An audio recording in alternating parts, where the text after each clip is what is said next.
Hey, what's up, everybody? True Boxing here. Thank you for coming back to get hit with the truth. So today, doing the What Now video, and what this is I'm going to answer the question. Answer what does Charlo, Benavidez, and Demetrius Andrade, who are all in the hunt for a Canelo fight, what do they do now that Canelo signed a Matchroom deal with the Zone, and he's moving off of those guys? And not fighting them. You got Benavidez and Charlo both with the PBC, and you got what's his name, Andrade, also with the Zone and Matchroom. What are these guys doing going forward now that they are not getting the Canelo fight? Let's start with the biggest bitch of all of them, Charlo. Charlo, as I said in my video, I call him the biggest bitch of all because he won't fight and take risks to fight, and fight Andrade or Benavidez in order to earn the Canelo fight. So I don't think he has any plan to move up to 168 and chase Canelo, like, for instance, Andrade, which we'll get into. I don't think he has any plan to do that. He's just hoping for the fight. He's not going to get it. I believe he'll stay at 160.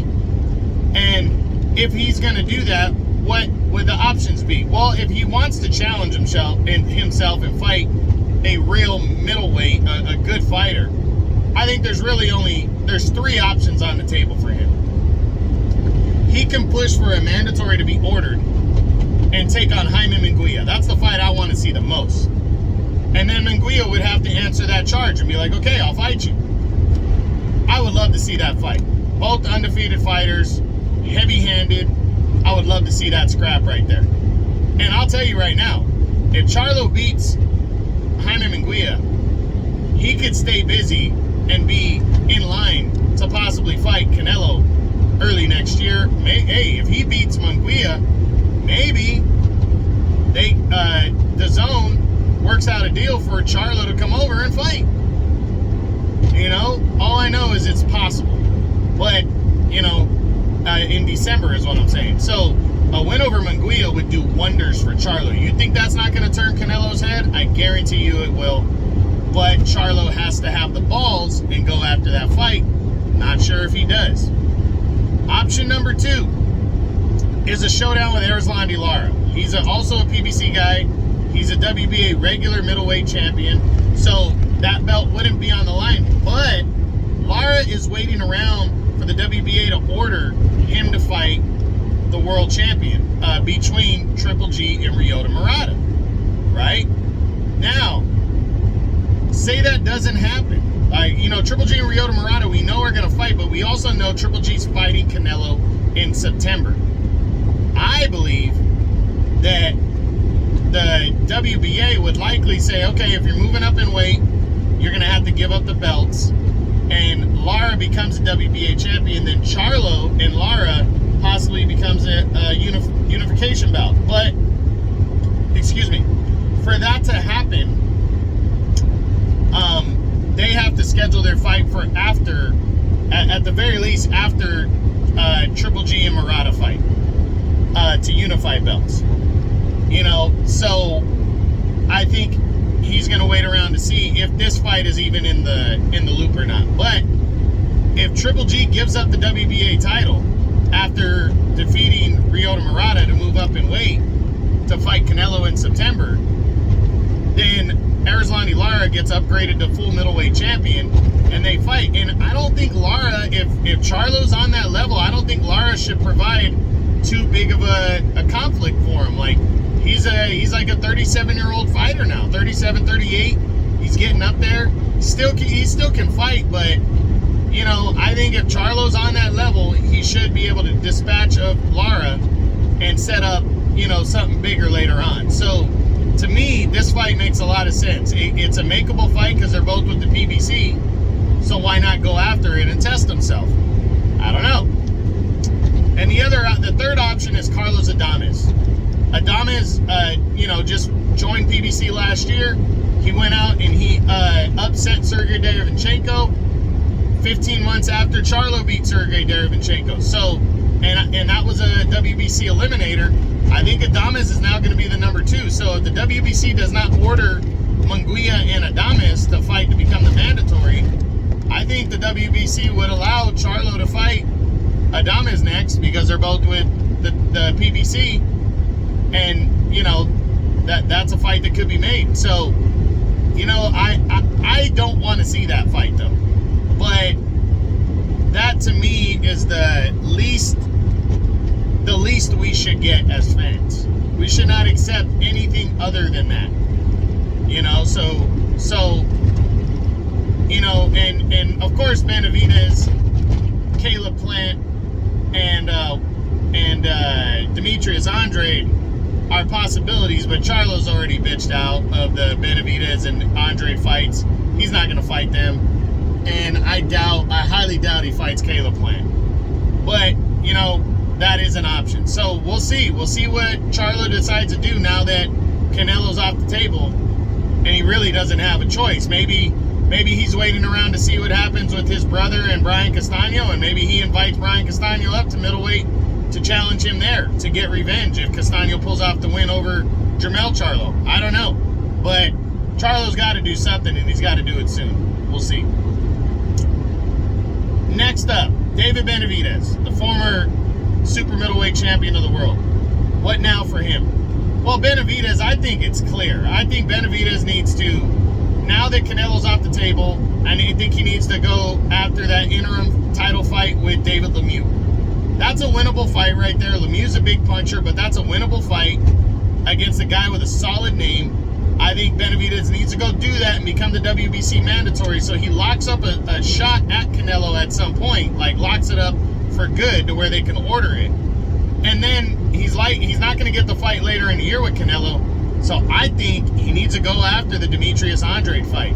He's called for it, and Andrade's people, Matchroom, has said they're going to present an offer to Benavidez's promoter, which is the PBC, and I think they need to get this fight done, because if Andrade becomes a WBO mandatory or interim champion, and these two interim champions fight each other, then the winner is in direct line for Canelo, probably May of next year. And if Canelo decides to move to 175 and give up all his belts, they become the WBC and WBO unified champion. And they could also say, all right, you're moving up officially, we're moving up officially to chase you, you know, but get in line for that first. And like Canelo just said in his interview, these guys have to fight each other, and then I'd be willing to fight them. So let's get it done, guys. Canelo's telling you what to do, and this backs Canelo into a corner. It does. If you guys fight each other and Canelo still doesn't fight you, then you can say Canelo's ducking me for sure now. And so all the pieces fall into place, and it makes sense. So why not go for it and test it out? That's my point of view. So David Benavidez, for me, it's clear. I don't think Caleb Plant, I don't think any other PBC guy is going to want to fight him. So I think go with the WBC order, fight David Lemieux for the interim title, and then see if Anthony Durrell, or if, you know, Anthony Durrell is possible if the Andrade fight doesn't look likely for the second half of the year. But I really hope him and Andrade fight each other. That's a fight I want to see. They got to take that risk, and they got to do it. And speaking of boo-boo Demetrius Andrade, he's the last fighter we talk about. What now for him? Well, he's already agreed to fighting an interim super middleweight title fight against Zach Parker, undefeated Englishman. If Demetrius Andrade wins that fight, he becomes the WBO interim champion at 168. He'd still be the middleweight champion at 160, and then it'd be up to him what he wants to do next. Now, Canelo obviously wouldn't be possible for the second half of the year, but I think he's looking at a possibility of, if Munguia decides to fight Janibek Alimkhanuly for the WBO interim title at 160, because that's been ordered. And if Munguia takes that and beats Alimkhanuly, or the winner of that fight anyways, Andrade might want to move back down, because that's a more marketable fight after that, while he waits around for the possibility of Canelo. But I believe that Andrade, and I've already, Eddie Hearn's already come out and said that they are going to offer a deal to David Benavidez and his promoter for a fight in the second half of the year. And to me, that makes more sense. If Andrade's true plan is to chase down Canelo, that's the fight that he wants. And that's why he avoided a mandatory fight with Janabek Alimkhanuly at 160. Then he's doing the right thing in fighting Parker to become the interim champion. And then he needs to fight David Benavidez, because that's two interim champions fighting each other.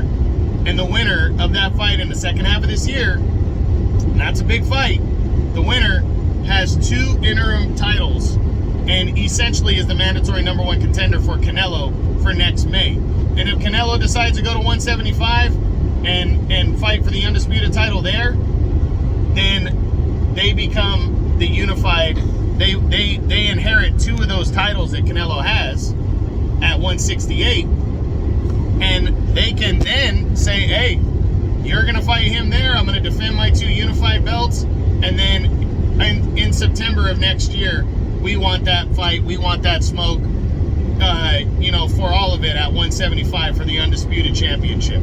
So, and if you're the WBO champion and the WBC champion for that matter, both those governing bodies allow, if you move up in weight and you're a world champion, you automatically move in before any mandatory challengers and get a direct shot at the champion. So let's take advantage of all these rules and do something if Demetrius Andrade and David Benavidez are serious about fighting Canelo and don't want to be like the kid in Charlo and just get called upon for a big payday. Heed Canelo's words. Make him eat his words and go do what he's telling you to do. And then when the smoke clears, if he still doesn't fight, you can truly say that Canelo's ducking. But I really believe that any one of these guys, they got about a year and a half to get in the ring and do their thing to promote themselves for Canelo in September of next year. I don't think Canelo's going to fight on Cinco de Mayo weekend next year against one of these guys. I think Canelo's probably going to go after the undisputed title against Arthur Beterbiev next May. That's just my opinion. But after that, September, his fight in September, that would be fucking monumental to see him fight whoever is the most deserving fighter of those three, because I think that's when he's going to be available to do it. So they need to do it by getting in the ring, taking care of business, and not just sitting there crying. So hopefully they step the fuck up and do what it takes. But that's the what now video on Jermall Charlo, David Benavidez, and Demetrius Andrade after they failed in their attempts to get a showdown with Canelo Alvarez, the pound-for-pound king. That's what I got. I hope you enjoyed it. True Boxing, you've been hit with the truth.